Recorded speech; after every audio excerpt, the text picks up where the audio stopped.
Hello friends, hello and welcome back to the Mahindra Guru, the official YouTube channel. So once again we are here on the next day, that is second day, and in this day we are going to discuss a topic that is tense, right?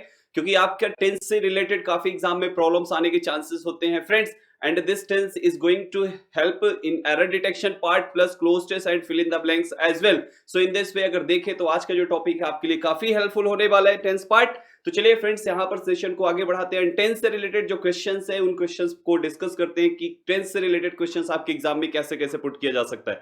So now first of all friends, session को आगे बढ़ाने से पहले first question आपके सामने screen पर डालने से पहले, as you can see here on the screen, that is subscription, a button which is given in red color, that is subscribe. So if anyone of you who haven't subscribed our YouTube channel, just click on this button and be our YouTube subscriber. So now friends चलिए start करते हैं session को. And the first question आपके सामने जो कि tense से related error है, वो पहला क्वेश्चन आपके सामने ये रहा स्क्रीन पर. आपको क्या करना है फ्रेंड्स, कोई भी क्वेश्चन आपके सामने जो भी आता है, फर्स्ट ऑफ ऑल उस क्वेश्चन को देखिए and pause the video. First of all just find the answer and check your answer, right? पहले आपको एरर फाइंड करनी, पहले खुद से, देन आपको आंसर चेक करना है. आफ्टर दैट आप वहां पर लास्ट में आपको देखना है कि कितना आपका स्कोर जा रहा है. यानी if 10 questions are given today, I have taken 10 questions based on tense error, that's why आपको उसमें 10 में अपना स्कोर कार्ड भी लास्ट में हमें बताना होगा. तो as first sentence you can see here on the screen. So now let's have a look कि इसके किस पार्ट में एरर हो सकता है. अब देखिए फ्रेंड्स, ध्यान से सेंटेंस को समझिए. As the sentence starts with whenever you are coming here you bring a lot of sweets for me. ये सेंटेंस में जो एरर है फ्रेंड्स, इसमें यूज किया गया टेंस से रिलेटेड एग्जाम में प्रॉब्लम्स कई बार पुट किया गया है. तो सेंटेंस को ध्यान से समझते हैं. As the sentence is whenever you are coming here, यानी जब कभी भी आप यहां पर आ रहे हो. As the Hindi meaning of this phrase, जब भी आप यहां पर आ रहे हो, you bring a lot of sweets for me, आप मेरे लिए स्वीट्स लाते हो. तो आई होप आपको एक पॉइंट समझ में आया होगा कि here this sentence talks about a general statement, यानी कि उसका जब भी आना साथ में स्वीट्स का लाना. तो in this way he is talking about a general statement. His present habit, यानी कि एक उसकी हैबिट की बात करें. जब भी हैबिट की बात होती है friends, and if that habit is given in present tense, then use present indefinite, not present continuous. तो इन दिस वे अगर आप देखिए तो ऑप्शन जो जिसमें आप मार्क करेंगे एरर और इस फर्स्ट सेंटेंस की, that should be option number second, क्योंकि यू आर कमिंग नहीं, you come here should be there. तो in this way option number second का आंसर सेकंड मार्क करना, right? You come here, right? I hope ये point समझ में आया होगा फ्रेंड्स. बिल्कुल सिंपल से याद रखिए, जब भी जनरल हैबिट की बात करें, यानी जिस भी स्टेटमेंट का पास्ट, प्रेजेंट एंड फ्यूचर तीनों कांस्टेंट है, तो हमेशा उसको प्रेजेंट इंडेफिनिट बनाएगा. As you can see here is general habit, and this tense we use not only with general habit, you can use present indefinite with universal truth as well. जैसे अगर आप देखिए, आप the sun rises in the east होता है, वहां पर the sun is rising, no one says, because is rising मतलब प्रेजेंट कॉन्टिन्यूअस हो जाएगा, कॉन्टिन्यूअस नहीं इंडेफिनिट बनाना है. तो ऐसा कोई भी जनरल हैबिट हो फ्रेंड्स, उसको हमेशा प्रेजेंट का इंडेफिनिट ही बनाना है आपको, right? Now let's have a look over question number second. Just pause this video for 15 to 20 seconds, spot the error and check your answer. Okay देखिए फ्रेंड्स, यहां पर question second में क्या एरर होने वाली, बस पॉइंट को याद रखिएगा. जो चीज मैंने बोला है, वन बाय वन हम सारे टेंसेस को इन 10 सेंटेंसेस के माध्यम से कवर करेंगे.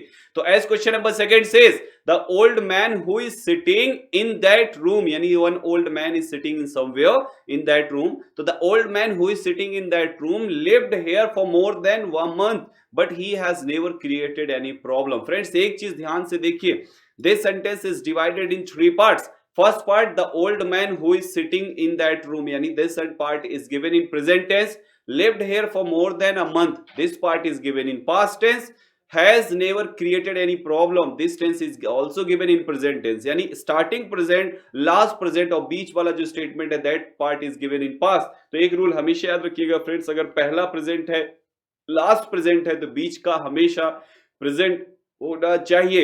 ये पहला पार्ट पास्ट है, लास्ट का पार्ट पास्ट है फ्रेंड्स, तो हमेशा बीच का पार्ट भी पास्ट होना चाहिए. ये फॉर्मूला याद रखिएगा. 99% this formula will help you to spot the error in this type of questions, right? तो यहां पर आप समझ चुके होंगे कि लिव्ड नहीं होगा, वो पास्ट नहीं, उसको हमें प्रेजेंट बनाना है. अब प्रेजेंट बनाना है तो प्रेजेंट के 4 tenses we have, indefinite, continuous, perfect and perfect continuous. इन 4 में से कौन सा होने वाला है फ्रेंड्स? तो सेंटेंस पे उस पार्ट को ध्यान से पढ़िए. The old man who is sitting in that room lived here for more then a month, यानी 1 महीने से इस जगह पर रह रहा है, यानी उसने रहना स्टार्ट किया बिफोर अ मंथ, 1 महीने पहले, and still that old man is living in that room. तो इसका मतलब जब कोई भी टास्क पहले पास्ट से स्टार्ट होकर फ्यूचर तक कंटिन्यू रहे, पास्ट से स्टार्ट हो एंड फ्यूचर तक कंटिन्यू रहे फ्रेंड्स, तो हमेशा वहां पे प्रेजेंट का कॉन्टिन्यूअस, प्रेजेंट परफेक्ट कॉन्टिन्यूअस बनाना है आपको। तो जो यहां पर आपको यूज करना है, लिव्ड की जगह आपको प्रेजेंट परफेक्ट कॉन्टिन्यूअस करना है, यानी जो सेंटेंस बनेगा that will be has been living, there has been living more than, for more than a month, but whatever, right, whatever is there, right? तो इन दिस वे जब भी आपका सेंटेंस ऐसा हो, पास्ट में स्टार्ट हो एंड फ्यूचर तक continue रहे, पास्ट में कोई स्टेटमेंट स्टार्ट हो, जैसे कोई लड़का है फ्रेंड्स, वो आधे घंटे से स्टडी कर रहा है and this time he is studying also. अभी क्या है, उसने स्टडी स्टार्ट कब की, कुछ टाइम पहले, हाफ एन आवर पहले, एंड अभी भी वो स्टडी कर रहा है, तो आप ये नहीं कह सकते कि that boy is studying for half an hour, right? That will be wrong. आपको बोलना पड़ेगा that boy has been studying for half an hour, because half an hour पहले स्टार्ट किया and still he is studying. तो in this way I hope समझ में आया होगा प्रेजेंट परफेक्ट का रूल क्या होता है, पास्ट में स्टार्ट हो, फ्यूचर तक कंटिन्यू रहे, प्रेजेंट के आगे भी कंटिन्यू रहे, समझ जाइए परफेक्ट कंटिन्यूअस बनाना है। चलिए फ्रेंड्स नेक्स्ट क्वेश्चन पे आते हैं। Question number 3 is here on the screen. Just pause this video, take 15 to 20 seconds and spot the error, then check your answer. Okay, now have a look over this one. As the sentence is, when you will find out any solution. Point को समझिएगा friends, as you will given है, तो will और शैल वाला जो part होता है friends, वो पार्ट हमेशा फ्यूचर में होता है। तो you can say that first part of this sentence is given in future tense. देखिए इसको मैं first part and second part क्यों कहता हूं, एक्चुअल में जब आप बुक्स वगैरह पढ़ोगे तो उसमें आपको क्लॉज के नेम से गिवन होगा, प्रिंसिपल क्लॉज, सबऑर्डिनेट क्लॉज, तो this one is your subordinate clause, right? तो अब सिंपल सा बस समझ लीजिए कि पहला पार्ट जो सेंटेंस का है वो कंजंक्शन से स्टार्ट हुआ, कंजंक्शन व्हेन, यानी when you will find out any solution to this problem you will become able to finalise the project. Friends ध्यान से समझिए, सेंटेंस को 2 पार्ट्स में डिवाइड किया गया, फर्स्ट प्रॉब्लम के पहले तक and second you will become able to finalise the problem, the project, right? अब 2 पार्ट में सेंटेंस डिवाइड है फ्रेंड्स। अब एक चीज यहां पर गौर से समझिएगा, जब भी किसी भी स्टेटमेंट के 2 पार्ट्स हों and both parts are given in future tense, तो हमेशा एक चीज याद रखिएगा, जो भी उस सेंटेंस का पार्ट कंजंक्शन से स्टार्ट होगा that part will be in present indefinite and the other part will be in future indefinite. तो as you see this sentence very carefully, then you will find that first part of this sentence starts with a conjunction WHEN, when, तो this part of this sentence should be in present indefinite, and the another part, that is you will become able to finalize the project, will be in future indefinite. So another part is already correct. The problem which is given is in first part, that is you will find out, नहीं होना चाहिए यहाँ पर only you find out, यानी will को remove करना है, present indefinite हो जाएगा। हाँ, अगर यहां पे फ्रेंड्स यू की जगह ही होता तो फाइंड की जगह फाइंड्स करना पड़ता, but you plural subject is given and as we know we use first form of main verb with plural subject and S और ES form of main verb with singular subject in present indefinite, right? I hope you got the point. Now let's have a look over next question, and the question number 4 is here on the screen for you. Just pause this video for 15 to 20 seconds, spot the error and check your answer. Okay, देखिए friends, many of my friends wished to come here today but none of them arrived it, and the last option is no error. बात को ध्यान से समझने की कोशिश कीजिएगा friends. Many of my friends wished to come here, यानी I have so many friends, I have many friends, and many of my friends wished to come here means they wished to come here. He is talking about any particular place. That place is not mentioned here, doesn't matter. So many of my friends wished to come here today but none of them arrived it. अब यहां पर एक चीज याद रखिएगा friends, जब कभी भी स्टेटमेंट में एट वर्ड गिवन हो, YET, तो एट वर्ड के आने पे स्टेटमेंट के प्रेजेंट परफेक्ट में जाने के चांसेस ज्यादा होते हैं। तो in this way none of them have arrived it होना चाहिए फ्रेंड्स, नॉट अराइव्ड इट। तो यहां पर जो मार्क करेंगे ऑप्शन नंबर 4 को आपको मार्क करना पड़ेगा, दैट इज अराइव्ड इट की जगह have arrived it. I hope you got the point कि कैसे हमें इसकी एरर को फाइंड करना होता है। चलिए नेक्स्ट क्वेश्चन पे आते हैं friends. Question number 5 is here on the screen. काफी सिंपल सा 1.5 लाइन का क्वेश्चन आपके सामने, और आई थिंक इसकी एरर फाइंड करना आपके लिए उतनी प्रॉब्लम नहीं होने वाली फ्रेंड्स। आप देख सकते हैं the sentence is it is about time you have taken your children to school. कितना छोटा सा सेंटेंस आपके लिए है, बट ये छोटा सा sentence will give you a dynamic rule of tense. So now let's have its point. जो भी इसमें एरर है, क्या रूल डिस्कस किया गया, as this sentence starts with it is about time. Friends हमेशा याद रखिएगा जब भी सेंटेंस स्टार्ट होता है it is about time, it is time, it is high time, ये तीनों याद रखना है friends. It is about time, it is time, it is high time. जब भी सेंटेंस इन थ्री में से किसी से भी स्टार्ट होता है फ्रेंड्स, इनके बाद लगने वाली क्लॉज हमारी पास्ट के इंडेफिनिट होती, नॉट इन प्रेजेंट परफेक्ट। यानी कि आप देखेंगे सेकंड पार्ट, तो यू हैव टेकन है जो प्रेजेंट परफेक्ट हो गया, just change that have taken into took, because we will have to use past clause, past in a clause which is given in past indefinite after it is about time, it is time and it is high time, right? In this way आप अगर देखेंगे तो second part mirror हुआ। Next question लेते हैं, question number 6 is here on the screen for you. Just pause this video for 15 to 20 seconds, spot there and check your answer. चलिए देखते हैं फ्रेंड्स।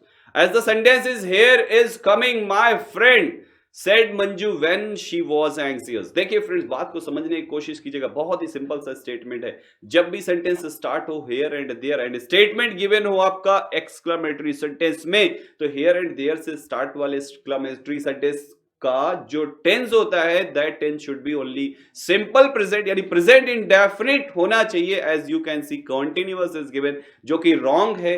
इस कमिंग को हटा के इस जगह पे जो लगाना पड़ेगा दैट विल बी कम्स, क्योंकि हियर एंड देयर, जैसे there he goes here she comes, तो हियर शी कम्स होता है, not she is coming.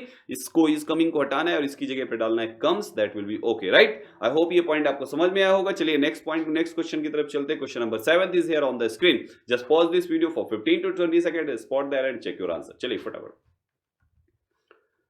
Okay देखिए friends, as the sentence is if she had told me that her husband never lived within his means, I would not have lent him the money. Friends बात को समझकर इसके error find करने की कोशिश कीजिए, काफी इंपॉर्टेंट रूल है, इससे रिलेटेड एग्जाम में कई क्वेश्चंस पुट हो चुके हैं। आप देख सकते हैं this sentence is also divided in two parts. The first part of this sentence is if she had told me. As you can see, this sentence is given in if she had told me means present perfect, right? So past perfect, sorry. It's a past perfect tense, right? That her husband never lived within his means. यानी her husband never lived within his means. I would not have lent him the money. यानी कि अगर conjunction की clause, जिसको आप कहते हैं subordinate clause, if subordinate clause is given in past perfect, तो सेकंड क्लॉज जो विदाउट कंजंक्शन है, जिसे प्रिंसिपल क्लॉज कहते हैं फ्रेंड्स, दैट क्लॉज में आपको would have plus third form use करनी होती है, यानी would have plus third form is already given. तो इसके चांसेस क्या लगते हैं फ्रेंड्स, यहाँ पर कौन सा होने वाला है ऑप्शन? आप देख सकते हैं ऑप्शन नंबर, जिसको मार्क करेंगे that will be option number 5, because would have be given है एंड पास्ट परफेक्ट भी गिवन है, राइट। तो इन दिस वे ये सेंटेंस करेक्ट था। नेक्स्ट क्वेश्चन लेते हैं, question number 8 is here on the screen for you, and just first of all just pause this video for 15 seconds, spot that and check your answer. Okay friends देखिए यहां पर इस sentence को ध्यान से समझिए।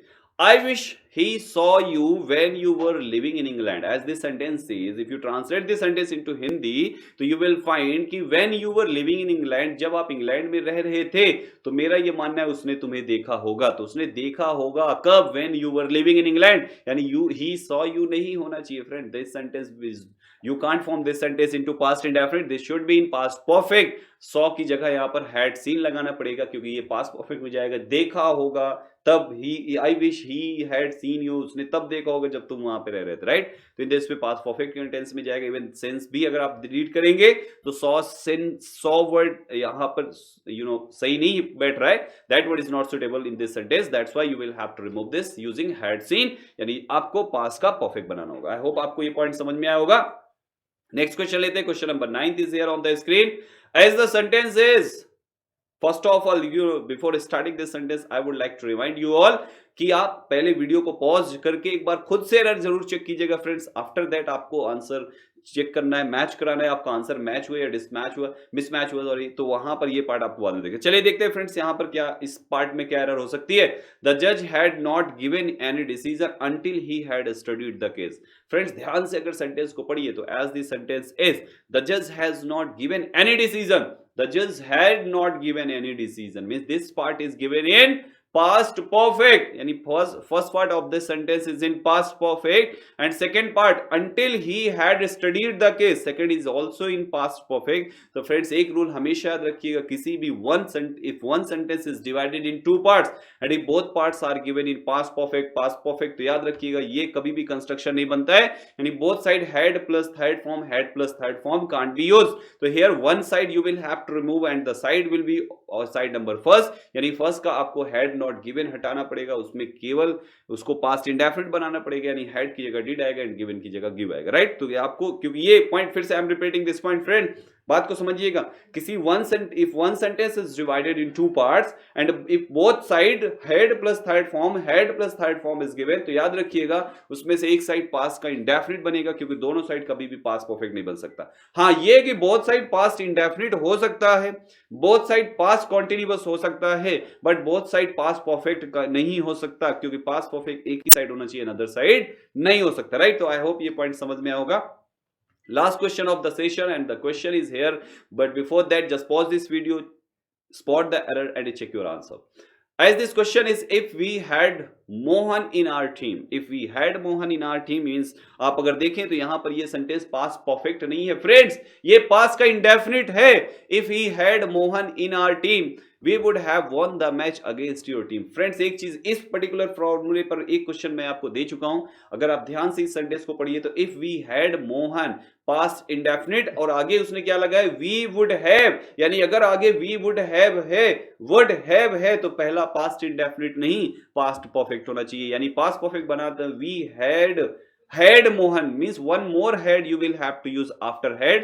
First had will be helping verb of past perfect and second had will be main verb of in past perfect, right? So in this way the correct sentence is, if we had Mohan in our team we would have won the match against your team, right? In this way I hope आपको ये point समझ में आएगा कैसे हमें इसकी errors पर focus करना होता है। फ्रेंड्स जाकर ये कुछ इंपॉर्टेंट रूल्स थे जिसपे हमने आज डिस्कस किया, आपको जाना है इन रूल्स से, जिन पॉइंट्स पे जितने भी पॉइंट्स पे डिस्कशन हुआ है आज की डेट में उन सारे रूल्स पे जाके एक बार फोकस कीजिएगा, बिकॉज उससे रिलेटेड एग्जाम में क्वेश्चंस आ चुके हैं एंड नो डाउट आज की ये 10 questions are going to be very helpful for you for your examinations. Last में फ्रेंड्स चलते टाइम अगर आपको वीडियो पसंद आया होगा तो एक लाइक का बटन होता है उसे जरूर प्रेस कीजिएगा, कमेंट करके हमें जरूर बताइएगा आपको कैसा लगा वीडियो, शेयर कीजिए वीडियो अपनों को और अपने खुद को अपने लोगों को, प्लस लास्ट में if anyone of you haven't subscribed this channel, जब we are subscriber, right? तो लास्ट में फ्रेंड्स चलना चाहेंगे और उसके साथ बस एक ही चीज कहना चाहेंगे, आपके सपोर्ट से your success is our success. Thank you.